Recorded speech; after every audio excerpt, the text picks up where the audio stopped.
Hi friends, నేను మీ chicken shop రెడ్డిని. Friends, Raviteja గారు నటించిన మిస్టర్ బచ్చన్ సినిమా ఇప్పుడే చూసి వచ్చాం. అబ్బా,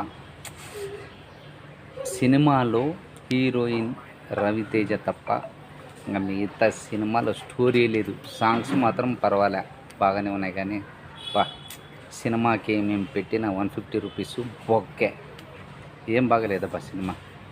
ఏదో మనకు టైం పాస్ కోసం అయితే ఒకసారి చూడొచ్చు, అంతేగాని సినిమాలు ఏం మ్యాటర్ ఏం లేదు. ఏం సినానా ఎలా ఉంది? అంతే అన్న. ఇద్దరము నిరాశతో లేచి వచ్చాం. కానీ ఏం చేస్తాం, ఏదో ఊహించిపోయాం.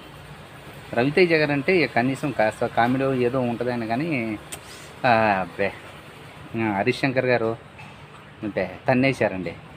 మీరు ఎలా తీయాలి? రవితేజ గారు ఇలాంటి మంచి పవర్ ఉన్న మనిషి ఆడించేసేయాలి సినిమాని. అబ్బే, తుసు అనిపించేశారు. ఓకే.